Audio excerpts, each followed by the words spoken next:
Bienvenidos a la UNAM Responde, qué gusto que nos acompañen de nueva cuenta en este programa de TV UNAM que nos acerca a la voz de especialistas universitarios quienes desde las ciencias exactas, las ciencias sociales y las humanidades nos ayudan a entender lo que sucede con esta pandemia ocasionada por el COVID-19 y también nos dan información relevante para actuar oportunamente durante esta emergencia sanitaria que ha puesto al mundo de cabeza. Por supuesto, en el programa de hoy, al igual que otros días, tenemos recomendaciones de cultura, una dosis de humor, también tenemos reflexiones en torno a los grupos más vulnerables y en la voz de especialistas universitarios saludaremos con mucho gusto a la maestra Rosa Amarilis Zárate Grajales, quien es la directora de la Escuela Nacional de Enfermería y Obstetricia de nuestra universidad, para hablar de los retos que enfrenta precisamente la enfermería durante esta contingencia, quienes han jugado un papel relevante, ya que, como sabemos, es evidentemente una emergencia sanitaria que ha afectado a otros sectores de la sociedad. Recuerden hacer junto con nosotros este programa, pueden seguirnos a través de la señal de TV UNAM, el 20.1, y también a través de Facebook, estamos completamente en vivo y pueden hacernos llegar sus dudas y sus comentarios a través de todas nuestras redes sociales y también a través de los números de WhatsApp que están apareciendo en su pantalla. Y como todos los días, comenzamos nuestro programa con un panorama de lo que está sucediendo en nuestro país, donde ya suman más de 15,000 casos positivos por coronavirus y lamentablemente el número de defunciones sigue aumentando y suma ya 1,434. Veamos este resumen. Quiero agradecer a los trabajadores de agua, de limpia, del transporte público, servicios de emergencia, bomberos y a las y los policías que están en la calle trabajando por nuestra seguridad. Todos los días vamos a seguir trabajando por la ciudad y vamos a salir de esta. Mientras tanto, quédate en casa. Y si debes salir, guarda sana distancia. De China, la Fundación Jack Ma y la Fundación Ali Baba fueron los primeros en acercarse a nuestro país a través de los canales diplomáticos y realizaron una donación de 100,000 cubrebocas tricapa, 50,000 pruebas de detección PCR, así como 5 ventiladores respiratorios que fueron destinados al INSABI. El día de hoy vamos a emitir una convocatoria dirigido a 337 médicos especialistas que tenemos en nuestro país. Estos médicos especialistas son médicos que están haciendo un estudio de alta especialidad o subespecialidad. Son profesionales de la salud con un muy alto valor de profesional académico. Vamos a convocarlos a que se integren a los equipos sanitarios de atención de pacientes COVID. Lo que sí ha sido diferente en México y es logro de todas y todos ustedes, la población del país, es el hecho de que se hizo mucho más lenta la transmisión de lo que hubiera sido sin las intervenciones. Básicamente, la intervención la hacen todas y todos ustedes. Al quedarse en casa están contribuyendo cada una de ustedes a reducir la transmisión. Lo dijimos desde el principio, lo más importante es la actitud, la participación de la gente. Y el pueblo de México está dando un ejemplo al mundo de ser un pueblo responsable, que se autolimita y que se gobierna a sí mismo. Seguimos en la fase 3 y todo depende de la actitud que tengamos, de la participación de todos y cada uno de los ciudadanos. Sigamos atendiendo estas recomendaciones de las autoridades sanitarias de nuestro país. Y vamos a ver qué sucede en el mundo, donde, por ejemplo, países como Francia regresa paulatinamente a la normalidad, pero como sabemos, en México y en otros países de todo el continente americano, la curva de ascenso de contagios sigue en ascenso. Veamos cómo es el panorama.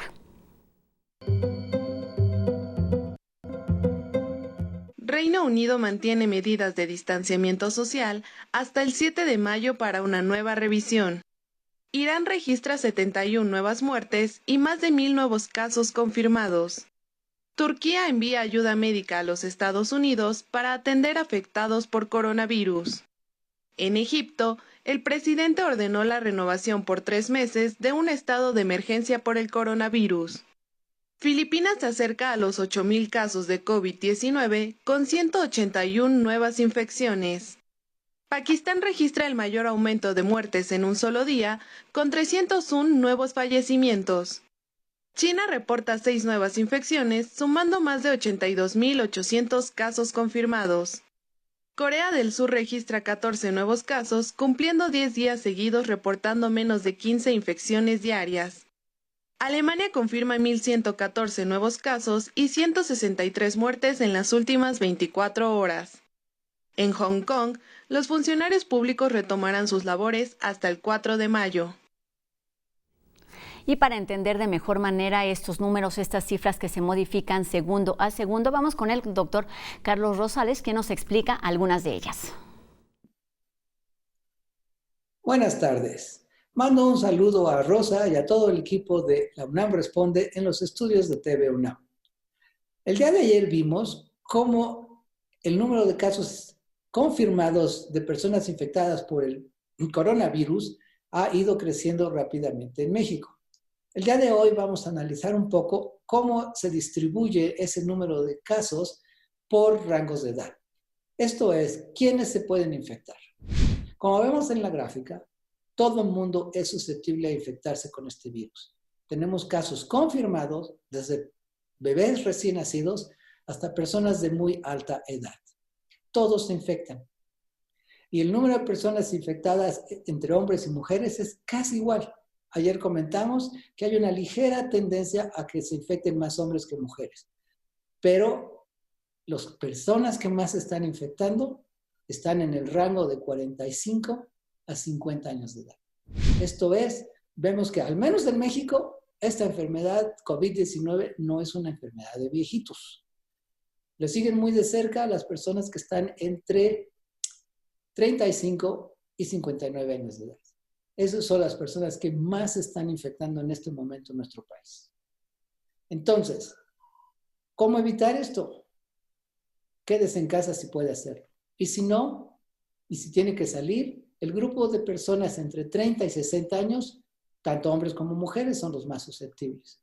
Si usted tiene que salir, por favor, siga las recomendaciones de aislamiento físico. Separarnos entre nosotros, más de 2 metros, y extrema higiene, lavarse las manos constantemente y no tocarse la cara. Trate de que no sea usted una nueva estadística, sobre todo en el grupo de 30 a 60 años de edad. Gracias. Regresamos al estudio de TV UNAM. Sigamos en casa, no bajemos la guardia y mantengámonos atentos a lo que sucede con la información. Y bueno, en este espacio de TV UNAM, el día de hoy hablaremos del llamado primer frente que está atendiendo esta contingencia. Se trata del personal médico, que evidentemente juega un papel indispensable durante esta emergencia sanitaria. Particularmente me refiero a los profesionales de la enfermería.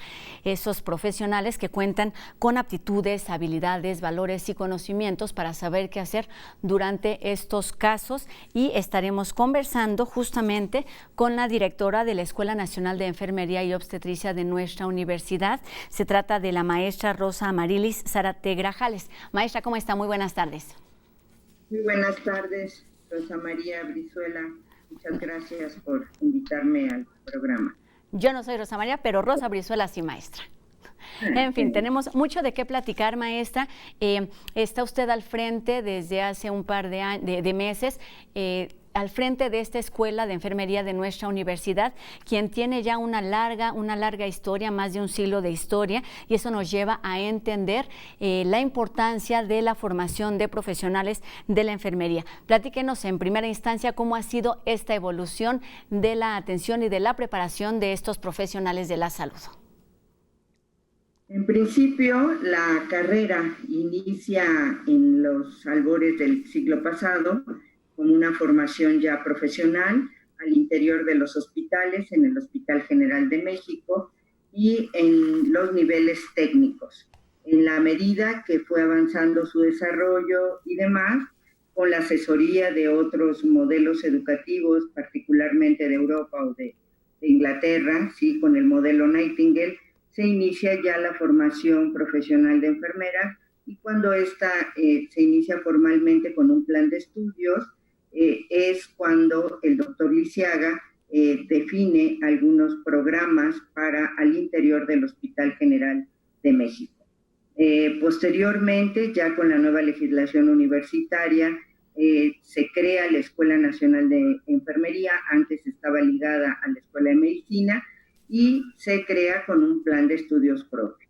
Y es en 1968 cuando iniciamos los estudios formales de licenciatura en enfermería.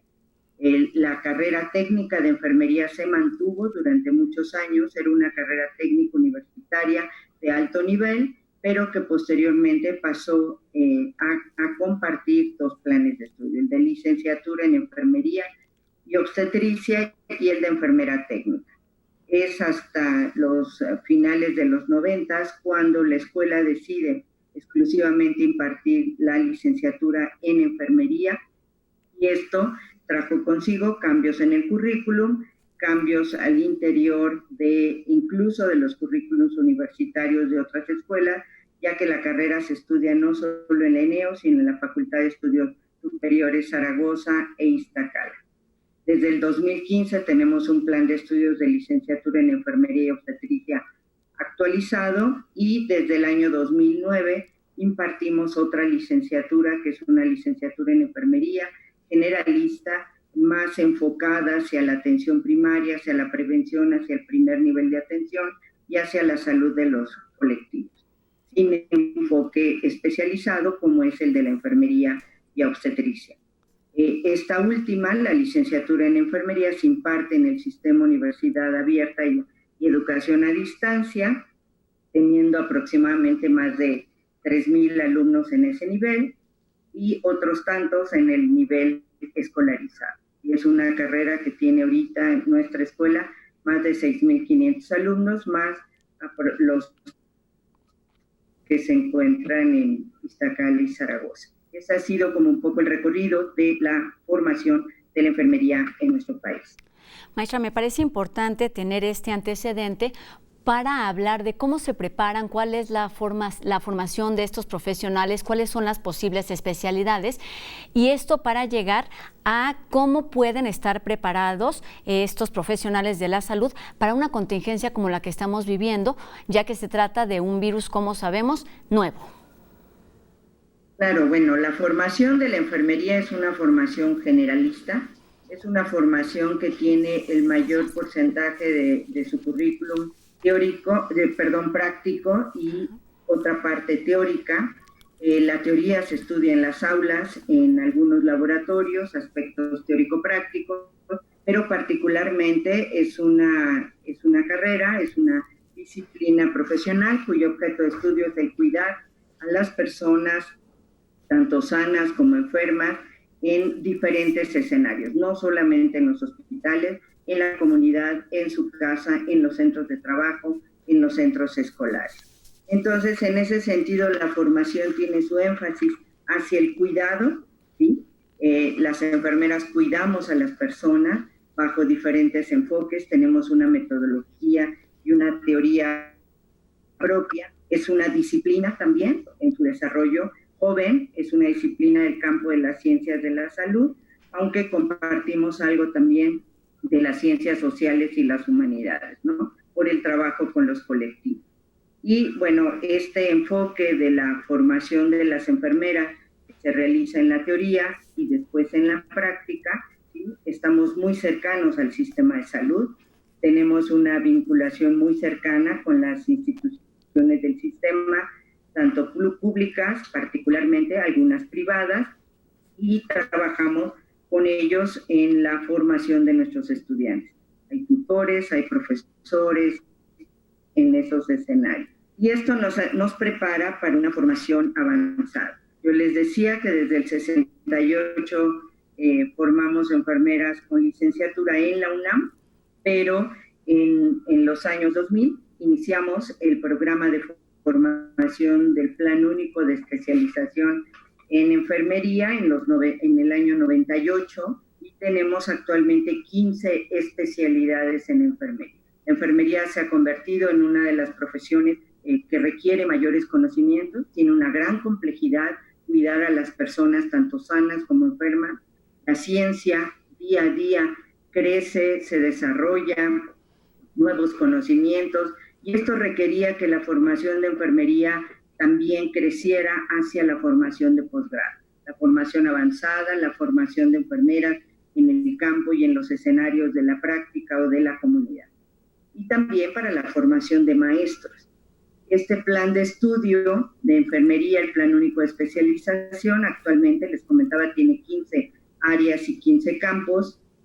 Una de ellas, y que es la que actualmente está muy demandada por esta pandemia, es la de enfermería del adulto en estado crítico, y las enfermeras que están al frente en las unidades de cuidado intensivo, cuidando pacientes graves, pero también tenemos especialidades en todos los ciclos del desarrollo, ¿no? Desde la enfermería del neonato, enfermería perinatal, salud pública, que es una de las especialidades que tienen alta demanda ante estos problemas de la salud pública, ante una pandemia, enfermería de los niños, enfermería del anciano, enfermería en rehabilitación, en fin, todas las ramas de los campos de la enfermería que aborda este programa único de especialización.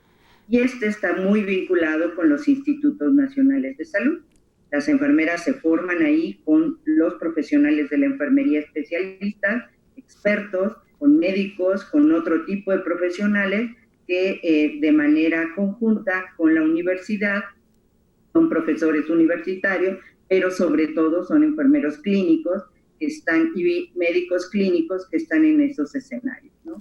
Y hoy más que nunca nos hemos dado cuenta de la necesidad del número de enfermeras que hacen falta en este país, ¿no? Ya veníamos arrastrando una escasez de enfermeras de muchos años, muchísimos años, y en los últimos años hemos puesto el dedo en el renglón diciendo que la escasez nos iba a llegar un momento en que no íbamos a poder contender con los problemas, particularmente de la cronicidad, de la atención a ancianos, de que los hospitales iban a tener que sus pacientes estar siendo atendidos en el hogar o en la salud pública o en los lugares para atención de ancianos o en la parte preventiva en las escuelas o en las fábricas, por ejemplo, en fin, ¿no? Entonces, y en situaciones como esta, evidentemente queda al descubierto esta falta de profesionales, pero bueno, los que están ahí, como decimos, al pie del cañón cumpliendo con estas actividades. Maestra, ¿cómo participa la enfermería universitaria en esta pandemia ocasionada por COVID-19? Bueno, hay varios elementos que nos empezamos a preparar desde que supimos que venía esta pandemia, así como el sistema de salud se empezó a preparar, las universidades, las escuelas también. ¿Qué empezamos a hacer? Primero creamos un micrositio para empezar a tener evidencia científica de cómo abordar este problema de salud. No era conocido, entonces no había gran difusión de algunos elementos. Sin embargo, pudimos recopilar algunos de otras pandemias, como la experiencia del H1N1, también pudimos encontrar algunos otros como el ébola, como el cólera, que nos dieron pistas de por dónde podríamos empezar a trabajar. Pusimos un micrositio, nos acercamos de información, iniciamos con una campaña fuerte al interior de la institución para nuestros alumnos y profesores y trabajadores sobre higiene de manos, sobre uso del gel alcohol. Empezamos a elaborar infografías que están en la página de cómo portar el cubrebocas, cómo ponerse el uniforme, por qué no salir con uniforme a la calle, qué significa portar el uniforme dentro del hospital y qué tipo de vestimenta tenemos que tener en los diferentes niveles de atención. Nos preparamos con capacitación. Algunos profesores estuvieron tomando cursos con la Secretaría de Salud o cursos con los institutos nacionales de salud particularmente, para esa información darla a conocer a sus estudiantes. También nos preparamos en el servicio social con la capacitación a los pasantes que estaban ya en activo con el servicio social. dando alguna serie de informaciones. También enfermería participa en la red de escuelas y facultades de enfermería, y desde ahí se hicieron acciones educativas para los profesores, pero sobre todo también con el Consejo de Salud. En el Consejo de Salubridad General hemos sido invitados, en donde el rector de nuestra universidad participa, pero también participa la Facultad de Medicina, la Escuela Nacional de Enfermería, en aportar algunas evidencias, por ejemplo, para la reconversión de los hospitales. En ello participamos identificando el número y tipo de enfermeras que se necesitaban, el número y tipo de recursos de protección individual, de capacitación que requerían las enfermeras, y lo hicimos de manera conjunta con la Dirección de Enfermería de la Secretaría de Salud y con la Comisión Permanente de Enfermería. Empezamos a trabajar desde inicios de año, intensamente en nuestros últimos, porque no conocíamos el comportamiento del virus, pero creo que enfermería es una de las profesiones de la salud, junto con el área médica, los técnicos, los laboratoristas y demás, estamos al frente y en la primera línea de batalla, ¿no? También tuvimos que acercarnos de otras evidencias de quienes ya habían vivido esta pandemia, particularmente con España. Tuvimos acercamiento para saber cuáles eran los riesgos a los que se había enfrentado este personal sanitario, y bueno, en eso estamos trabajando en el último mes particularmente, ¿no? Maestra, pues con esta información nos quedamos en este primer bloque de entrevista sobre la fuerte presencia que tiene la ENEO y el personal de salud, particularmente el de enfermería, tanto la capacitación en centros de salud, la capacitación que se da a través de la página que estuvo apareciendo en pantalla, que es eneo.unam.mx, y también la información que se brinda a la ciudadanía en general. Ahí está una opción relevante y certificada de información que podemos utilizar todos los ciudadanos. Seguiremos platicando de este y de otros temas que van surgiendo durante esta pandemia con la maestra directora, con la maestra Zárate, directora de la ENEO de nuestra universidad. Y es momento de hacer una pausa aquí en la UNAM Responde, y precisamente los dejamos con información importante sobre el uso de cubrebocas, que como ya sabemos es obligatorio aquí en la Ciudad de México.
Estamos de regreso en la UNAM Responde, y este programa es obviamente también un resultado, un esfuerzo de nuestra universidad por brindar información confiable a la comunidad universitaria, pero también a la ciudadanía en general.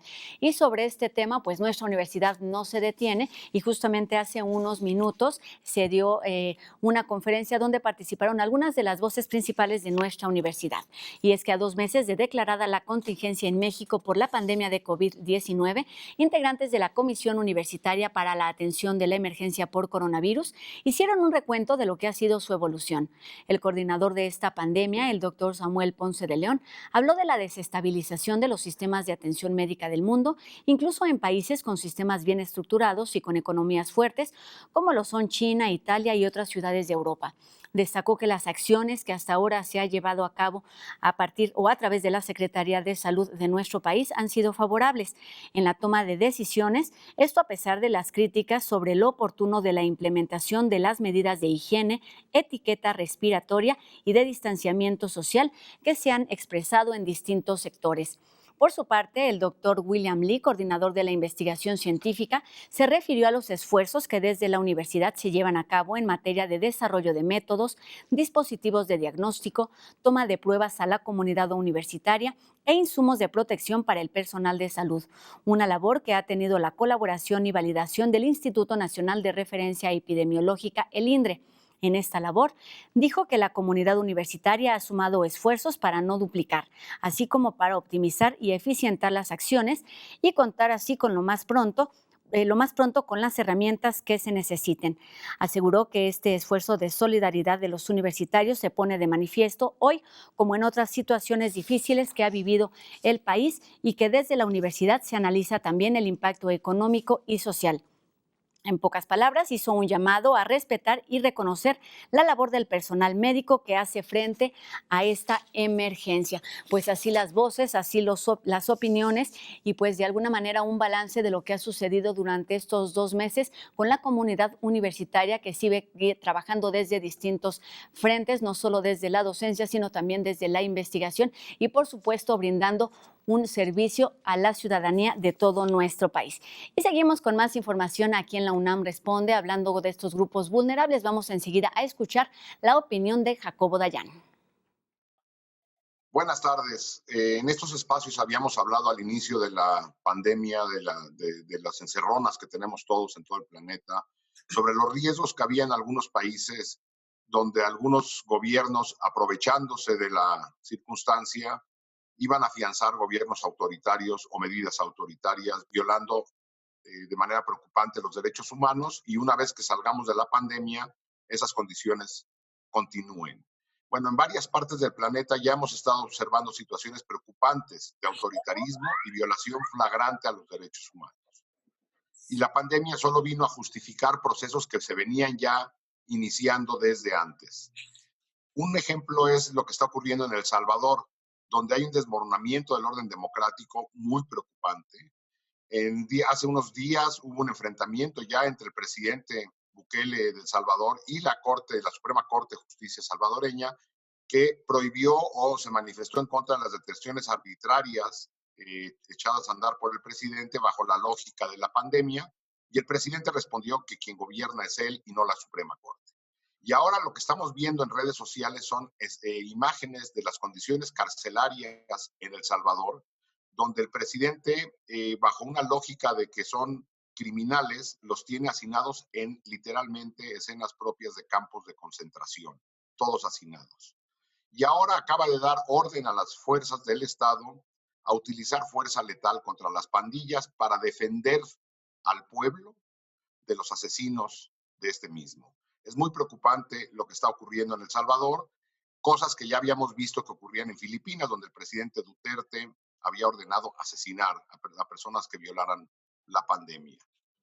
Bueno, pues en nuestro país vemos cosas, no de ese tamaño, pero sí vemos cosas preocupantes donde se intenta gobernar por decreto y reducir facultades, por ejemplo, del Congreso en temas presupuestales, o una iniciativa de ley que afortunadamente fue echada para atrás para decretar estados de emergencia de manera casi unilateral en estos momentos de la pandemia. Y esto no nada más ocurre en América, lo que estamos viendo en Europa también es muy preocupante. Human Rights Watch acaba de declarar que el gobierno de Hungría, el gobierno de Viktor Orbán, ha consolidado un régimen autoritario. Ha hecho ataques al Poder Judicial, a los medios de comunicación, a la independencia académica, ha golpeado permanentemente a la sociedad civil y alienta la xenofobia en un ambiente donde él gobierna por decreto sin contrapesos. Ante esto, la Unión Europea se mantiene en silencio. La pregunta es, ¿cuánto tiempo los órganos multilaterales se permanecerán en silencio, justificando estos arranques autoritarios y violaciones graves a derechos humanos en aras de contener la pandemia? ¿No será que se nos va a acabar, se va a ir la pandemia y quedaremos en un mundo menos democrático, con menos derechos y menos libertades? Cuidado, mucho cuidado. Buenas tardes. Pues hay estos temas delicados, pero hay otros que podemos utilizar y aprovechar para sentirnos de mejor manera y tener mejor actitud durante esta contingencia, y estas son las opciones que ofrece Cultura UNAM. Vamos con Anel, quien nos habla de libros, de danza y por supuesto del Día Internacional de la Danza, que se celebra el día de mañana. Hola, yo soy Anel Pérez y esto es Cultura UNAM en Casa. Hoy le quiero hacer una recomendación por invitación de la Filmoteca de la UNAM, la Cátedra Bergman y la Academia Mexicana de Cinematografía. Nos invitan a los jueves de cine en Casa Buñuel. Este jueves 30 de abril a las 18 horas podremos seguir por Cultura UNAM en directo, su canal de YouTube, a Óscar Uriel comentando con Héctor Bonilla. Nosotros podemos ver este programa, pero también preguntar y comentar porque es un programa en vivo. No se lo pierda, esto es todos los jueves a las 18 horas.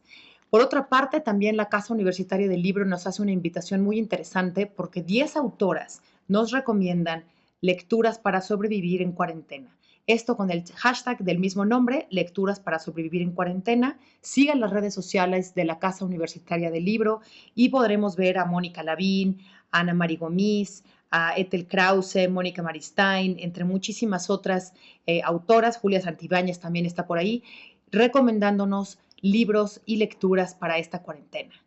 Les recuerdo que estamos a punto de celebrar el Día Internacional de la Danza, así que mañana tendremos aquí muchísimas actividades. Métase a las redes de danza y vea toda la oferta que hay para bailar, para aprender de testimonios, para aprender de conversaciones, para ver danza desde luego y sobre todo para ponernos a bailar.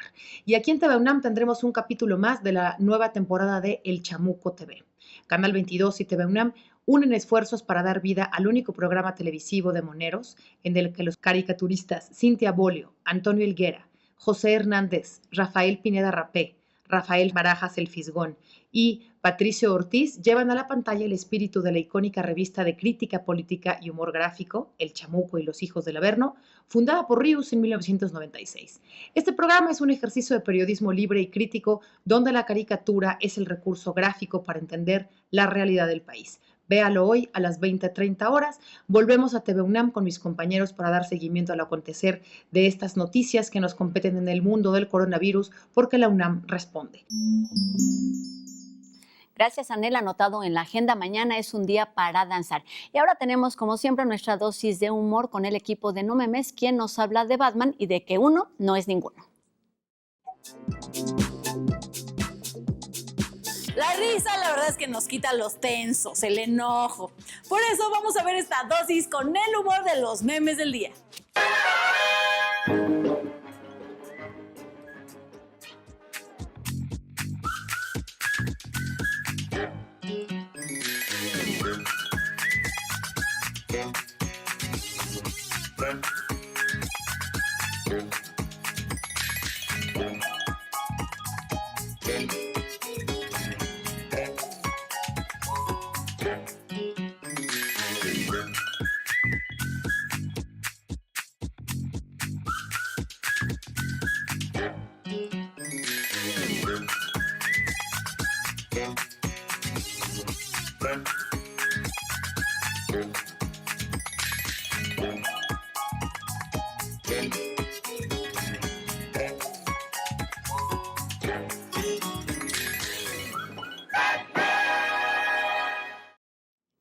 Hay momentos para reír, pero también hay momentos para reflexionar y para ayudar. Es momento de hacer una pausa aquí en la UNAM Responde. Seguiremos platicando sobre este personal de enfermería, pero antes una cápsula que nos ayuda, nos invita a participar y a ayudar en esta campaña que presenta Fundación UNAM. Se trata de Dona un Kit, protege un residente, importantísimo durante esta emergencia. No se vayan, ayudemos y volvemos a la UNAM Responde.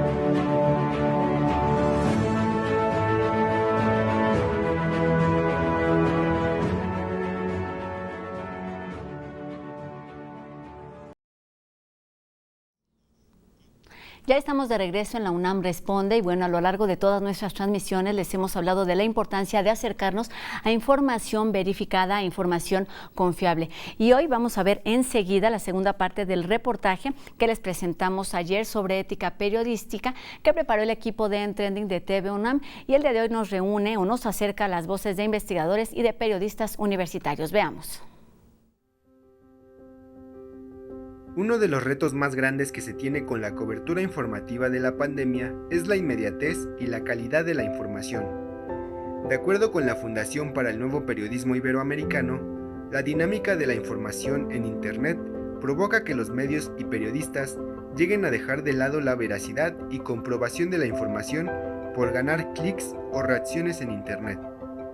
Desafortunadamente, la dinámica que se ha generado en Internet, la dinámica del periodismo realizado en Internet, nos forza un poco a pensar en tengo que ser el primero que dé la información, porque si soy el primero en dar la información, voy a tener mucho mayor impacto y van a verme a mí primero que a los demás. Debe de quedar claro una cosa: si el editor de un medio, el director de un medio, tiene una agenda y lo que él busca es precisamente generar información que confunda, etcétera, pues el periodista no puede hacer mucho. Y aunque hay una actualización constante de la información y las cifras, la organización Artículo 19 recomienda que por una cuestión ética y de respeto al derecho a la información de la sociedad, quienes trabajamos desde los medios tenemos que cumplir un compromiso de informar con veracidad. Prefiero no salir primero si voy a salir con algo que no es verdad. O sea, yo necesito tener la seguridad de que lo que estoy publicando es cierto, que por lo menos ya tuve un pequeño espacio para corroborarlo. Y es que en medio de la gran cantidad de información que surge de manera constante, no podemos olvidar ni desplazar aquella información que continúa siendo relevante para la sociedad. Un ejemplo de ello es la violencia contra las mujeres. Entonces creo que es uno de los temas que se está, si no invisibilizando, se está desplazando de la agenda mediática, y es un tema central. La violencia, la delincuencia, la corrupción, o sea, todo eso ahí sigue, digamos, ¿no? Pero ahorita los medios, y se entiende, en su agenda están organizados todo alrededor del COVID, unos para bien, para informarnos de manera adecuada, y otros porque es el caldo perfecto de cultivo para golpeteos políticos. La capacidad del periodismo y los medios para crear agendas mediáticas es un aspecto que se analiza desde las teorías de la comunicación. Sin embargo, aunque hay quienes utilizan esta herramienta de mediatización para intereses ajenos al periodismo, hay también aquellos que trabajan desde concepciones básicas, que guían una labor comprometida con las personas. Considerarnos como herramientas de uso social. O sea, es cierto que somos seres humanos, que trabajamos en empresas especializadas, pero eso somos herramientas de uso social. Nuestra contribución es esa, corroborar, comprobar si la noticia es falsa o verídica, y dar explicación, contexto, y pues la gente irá decidiendo. Aunque la pandemia del COVID-19 ha representado una amenaza directa para la salud, es necesario aprender otras lecciones. Una de ellas relacionada con la calidad de la información que recibe la sociedad, a quienes servimos los medios y a aquellos que trabajamos en ellos. Y para seguir brindándoles información confiable, retomamos la conversación con la maestra Rosa Zárate, licenciada en Enfermería y Obstetricia por la ENEO de nuestra universidad, que dirige desde el 2019, es también especialista en cuidados intensivos. Y bueno, estábamos platicando de los distintos grupos de trabajo en los que está organizada esta institución universitaria. Hablaba de la atención y del acompañamiento que da a las personas tanto sanas como enfermas. Y lo que me gustaría que retomara es justamente en qué consiste esta labor, porque va mucho más allá de la asistencia y de los cuidados. ¿En qué consiste y cuáles son los alcances y la importancia de esta actividad profesional, maestra? Bueno, como comentaba hace un momento, la enfermería cuida personas en diferentes espacios. Y si bien la ubicación principal que tiene la sociedad de una enfermera y un enfermero es estar en un hospital, hay otros escenarios, como lo comentaba, centros de salud, por ejemplo, en el primer nivel de atención, casas de asistencia a ancianos, en También en la cultura física y el deporte tenemos enfermeras. En la salud laboral también es un espacio donde enfermería participa en la salud escolar, también en la parte de rehabilitación, en el cuidado en el hogar y también en la atención obstétrica, ¿sí? Con un buen número de enfermeras que han egresado de nuestra escuela, que son enfermeras parteras y que atienden, que brindan la atención de bajo riesgo en el embarazo, el parto y el puerperio, y también al recién nacido. Las enfermeras están en todos lados. Hay enfermeras en la aeronáutica, hay enfermeras en diferentes espacios, en la industria biomédica, en la industria farmacéutica, hacen investigación, dan educación para las nuevas tecnologías. También hay un buen número de enfermeras y enfermeros en la docencia, pero particularmente el mayor volumen de enfermeras se encuentra en la atención directa o en la asistencia a los pacientes. Quiero comentarles que hace un rato hablábamos de cómo estamos atendiendo desde la universidad. Nuestros estudiantes, nuestros pasantes están también participando en estos programas que han escuchado ahorita en la televisión ante la pandemia. Están trabajando directamente en el diagnóstico, en el Centro de Diagnóstico COVID que tiene la UNAM. Ahí están nuestros estudiantes y nuestros pasantes, y que este tipo de recursos adicionales y de campañas que desde la Fundación UNAM, pero también que el señor rector ha puesto a disposición no solo de los residentes médicos, sino también de las enfermeras, de los técnicos y de las enfermeras del sistema de salud. Los recursos asignados para la compra de equipo de todos los trabajadores de la salud, creo que es importante mencionar que también estarán llegando a las enfermeras, a los estudiantes de enfermería, a los pasantes, a nuestras enfermeras residentes que se encuentran en los centros de atención directa y sobre todo en aquellos centros COVID, ¿no? Entonces, que esta campaña la amplió el señor rector para estos otros profesionales de la salud. Entonces, son los escenarios en donde la enfermería está participando, además de en la parte de la gestión, en la organización, el liderazgo y la dirección en políticas sanitarias, y también en algunos otros organismos internacionales como la Organización Panamericana de la Salud, Mundial de la Salud o el Consejo Internacional de Enfermería, que dictan ciertas normas y demás, ¿no? Somos más de 9 millones de enfermeros en el mundo y enfermeras. En México somos más de 305,000 enfermeras, dato del 2018, y la mitad de los trabajadores de la salud en el mundo somos profesionales y auxiliares y técnicos de enfermería. Entonces, tener claro que se requiere invertir en mayores recursos de enfermería, capacitarlos más, no es solo en esta pandemia, no solo contratar más enfermeras en esta pandemia, sino creo que esto nos tiene que permitir ampliar el rol y la visibilidad de entre los profesionales de la salud de la enfermería. Pues sí, todos estos estudiantes y todos estos profesionales pasando de la docencia a la práctica, cumpliendo una responsabilidad social y quizá lejos de lo que podríamos pensar de la ciudadanía, ofreciendo un reconocimiento a estos profesionales de la salud en general. También hemos escuchado durante las últimas semanas, y no solo en México, estas agresiones a los profesionales de la salud un poco tapadas por el miedo, un poco por la angustia, por la situación en la que estamos todos los ciudadanos, pero que evidentemente no son justificables. Háblenos de este tema, maestra. Sí, es muy lamentable. Afortunadamente son pocas, pero no por ello no debemos reconocerlas. Sí ha habido agresiones al personal sanitario, particularmente enfermeras que con su vestimenta de clínica han estado en la calle, que no les han permitido subir al transporte público, que las han discriminado en sus colonias, que les han arrojado cloro o café encima. Nosotros, la universidad, fuimos de los primeros que nos pusimos al frente para demandar respeto y protección a todos los trabajadores sanitarios. Pero no solamente eso ante la sociedad, sino también nos pusimos al frente para emitir un protocolo de en qué momento y cómo usar el uniforme en el hospital y por qué no debían salir de civil para evitar el pánico que tiene la sociedad. Es normal. La sociedad no tiene la información suficiente y piensan que con el uniforme o simplemente por ser un médico o una enfermera le vas a transmitir el virus, ¿no? Sin embargo, hay una manera de transmitir el virus, que es por los aerosoles, por la saliva y demás, ¿no?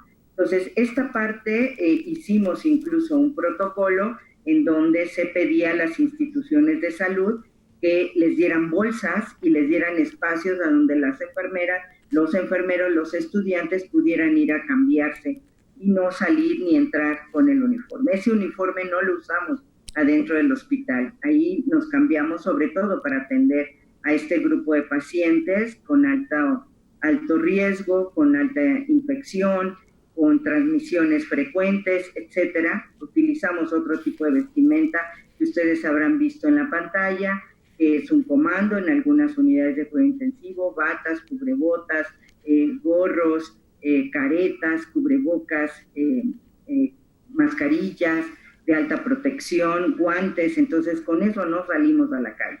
Entonces sí ha habido eso, pero también la universidad se puso al frente cuando desde la Facultad de Derecho hay una liga que ustedes pueden, donde se pueden revisar estos protocolos para denunciar a quienes los trabajadores sientan que están siendo agredidos. Pero también hay que reconocer que no todos los trabajadores de la salud tienen la protección adecuada. Retomo esta idea, maestra, porque me interesa justo que nos hable de este tema para que este primer frente esté protegido y protegiendo a los enfermos y a la ciudadanía en general. Resulta indispensable contar con el equipo suficiente de protección que nos está mencionando y con la capacitación. Es indispensable que se brinden estas herramientas para lograrlo. ¿Cómo lograrlo y cómo está sucediendo? ¿Cómo están viviendo estos residentes, este personal o estos egresados de la ENEO? ¿Cómo lo están viviendo en los sistemas de salud de la ciudad y del país, doctora, maestra? Y los profesionales de la salud, las enfermeras, los enfermeros, los médicos que están en la primera línea de batalla son a los primeros que hay que cuidar, porque ellos son los que tienen que ayudar a sanar a las personas. Y si no cuidamos la salud de estos trabajadores, pues estamos condenados a que esto no salga adelante, ¿sí? Entonces, los trabajadores, no solamente con el equipo de protección individual que ya mencioné, el cubrebocas, la careta, los gorros, los guantes, los gogles para algunas cosas, obviamente los que están en las unidades de terapia intensiva, que están en áreas de aerosol, tienen una vestimenta y un equipamiento específico para tal fin que en muchos momentos no se tuvo, ¿no? Creo que está llegando, muchos de los trabajadores sabemos y por eso la universidad se puso al frente para conseguir recursos, para hacerles llegar a estos profesionales de la salud, porque es inminente que necesitan tener, desde el que está en el triage, en la recepción de las personas, que no sabemos si tienen o no, pero todos deben ser tratados como sospechosos, sobre todo en esta tercera etapa del contagio comunitario. Entonces, deben de tener siempre protección. Nosotros hicimos un esfuerzo para que nuestros pasantes tuvieran equipo adicional, equipo de cubrebocas, porque ellos están en el primer nivel de atención o en centros de menor riesgo, pero donde también puede haber gente sospechosa. Entonces maestra, ellos tienen que tener ese equipo. Y aunado a todo este equipo con el que cuentan, debemos confiar en que son ellos los profesionales, ellos saben cómo utilizarlos, cómo deben comportarse tanto dentro como fuera del hospital, y por eso es importantísimo que sigamos su consejo y que los reconozcamos. Estamos por terminar la entrevista y justamente eso quería preguntarle, ¿algún consejo, alguna recomendación que venga desde ustedes, los profesionales de la salud, y también como a manera de reconocimiento a todo este personal que actualmente está ahí en los centros de salud atendiendo esta pandemia por COVID-19? Yo lo que quiero reconocer primero, quiero emitir un mensaje a todas las enfermeras y enfermeros que se encuentran en el primer frente de batalla. Sé que la están viendo difícil, colegas, compañeros. Quiero reconocer también al equipo de salud, médicos, médicas, nutriólogos, trabajadoras sociales, laboratoristas clínicos, a los camilleros, al personal de intendencia que día a día nos auxilia en la sanitización, particularmente también a los jóvenes valientes pasantes de enfermería, de medicina y de otras carreras de la salud que están ahí, que están en el frente, que están aprendiendo como nunca, pero que están dando también como nunca lo mejor. A todos ellos que muchas veces tienen jornadas exhaustivas, ven poco a su familia, que arriesgan incluso su vida, les queremos reconocer y les queremos agradecer todo su trabajo, lo que significa cuidar a las personas. ¿Y quién nos iba a decir este año, 2020, es el año internacional de la enfermería, por el segundo centenario del natalicio de Florencia Nightingale? Y si ella estuviera aquí, seguramente estaría aplaudiendo, igual que todos nosotros, a todas estas enfermeras y enfermeros que se encuentran en la primera línea de batalla. Por favor, cuídense ustedes también, aliméntense, tomen agua, ¿sí? Por favor, tengan periodos de descanso. A las instituciones y a quienes dirigen las instituciones, por favor, hagan que las enfermeras, los médicos tengan espacios de jornada intensa, pero también de receso y de buena alimentación y de nutrición adecuada. Agradecerles una vez más. México les agradece, la Universidad de la Nación les agradece todo lo que están haciendo por este país. Muchísimas gracias y mi reconocimiento. Pues con esto nos quedamos, maestra, con esto concluimos esta entrevista, haciendo justamente un reconocimiento a este personal profesional de enfermería que, como decíamos, es el primer frente. Si ellos están protegidos y fuertes, será más fácil o menos complicado salir y terminar esta contingencia. Muchísimas gracias por estos minutitos, maestra Rosa Zárate, directora de la Escuela Nacional de Enfermería y Obstetricia de nuestra universidad. Y terminamos también, pues, este reconocimiento no solo es de la universidad y del país, sino de la Organización Mundial de la Salud, que declara este 2020 como el año de la enfermería, como ya nos decía. Pues un reconocimiento a todos ellos. Y bueno, para todos los ciudadanos, sabemos que estos días de confinamiento son muchas las emociones, las sensaciones, y es normal que tanto el estrés como la ansiedad la queramos controlar comiendo. Pero esto está bien, esto está mal, ¿hasta qué punto? Vamos con Majo Gallardo, quien nos explica sobre este tema. Hola, ¿cómo están? Soy Majo Gallardo, nutrióloga clínica y deportiva. El tema del que voy a hablar el día de hoy es el tema, yo creo que más importante y de los que todos tenemos dudas, sobre todo en esta cuarentena, la ansiedad. Muchas veces confundimos hambre con ansiedad. ¿Cómo podemos saber cómo se diferencian? El hambre es la necesidad del cuerpo o esa necesidad fisiológica del cuerpo que te pide comida. Cuando tú comes por hambre, comes tus alimentos y quedas satisfecho. Pero cuando comes por ansiedad, haz de cuenta que es una máquina loca que te está pidiendo comer y comer y comer y comer y comer y comer y no puedes parar. Entonces, si yo tengo muy claro cuando estoy comiendo por ansiedad, ¿cómo puedo hacer para combatirlo? Primero, y súper importante, evitar alimentos procesados. Todos los alimentos que contienen altos niveles de azúcares añadidos o altos niveles de sal hacen que se vuelva como una adicción y que si tú comes uno no puedes parar. Entonces, si tú estás comiendo dulces en exceso, te va a pedir más y más y más y más. O si comes alimentos salados, por ejemplo, todas las papas contienen algo que se llama glutamato monosódico, que es un químico que le ponen para que tu cuerpo a nivel sistema nervioso central te esté pidiendo más y más. Otra cosa súper importante, muchas veces pensamos que es hambre y es falta de agua. Entonces, cuando tú sientas que tienes demasiada hambre, te aconsejo que tomes medio vasito de agua, un sorbito de agua y a lo mejor era sed y se te calma esa hambre. Número 2, cuando tú ya tengas distinguido el horario en donde te des ansiedad, distráete haciendo otra actividad.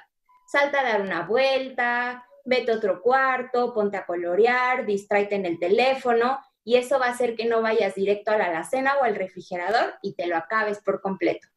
Otro de los consejos es que en todos tus tiempos de comida haya algo de proteína, algo de fibra o algo de grasa. Por ejemplo, proteína puede ser pollo, pueden ser lácteos, puede ser huevo, carne. Entonces, si tú consumes un alto nivel de proteína, tu cuerpo se va a tardar un poco más en procesarlo, entonces te va a mantener satisfecho por más cantidad de tiempo. Otra, por ejemplo, la fibra. Si tú consumes frutas, si tú consumes cereales integrales, va a hacer que tu cuerpo se mantenga satisfecho por mucho más tiempo. Y las grasas no tienen que ser grasas malas, pueden ser grasas buenas, por ejemplo, las semillas como nueces, almendras, cacahuates, pistaches, semillas de girasol. Todo eso va a ayudar a que tu cuerpo también se mantenga más satisfecho. Entonces, si yo en una colación consumo nada más la fruta, me va a dar hambre luego. Pero si yo consumo una fruta con unas almendras, me va a mantener satisfecho por más tiempo y va a evitar que me dé esa ansiedad de estar comiendo muchísimo más. Otro consejo, y de los más importantes, consumir nuestras colaciones. Cuando yo no consumo colaciones, voy a llegar a mis tiempos de comida con muchísimo más hambre. Entonces, cuando llega y como, voy a comer hasta el doble de cantidad. Esa es la importancia de comer colaciones o un pequeño snack entre tu desayuno, tu comida y entre tu comida y tu cena. Así no consumo cantidades extroversiales y me voy a mantener satisfecho todo el tiempo. Así que recuerda, la siguiente vez que te dé hambre, siéntate, piensa y di, ¿voy a estar comiendo por ansiedad o de verdad mi cuerpo lo está pidiendo? Ese es uno de mis consejos, espero les haya gustado. Recuerden que me pueden encontrar en redes sociales como Numa Nutrición. Estar bien alimentados no significa comer en exceso. Y con esta información terminamos nuestra emisión de la UNAM Responde. Los vemos, por supuesto, mañana en punto de las 2:30 de la tarde en este espacio de TV UNAM. Gracias a todos los que nos acompañaron a través de las redes sociales y también al equipo de TV UNAM que lo hizo posible. Mi nombre es Rosa Brizuela y nos encontramos aquí mañana. Adiós.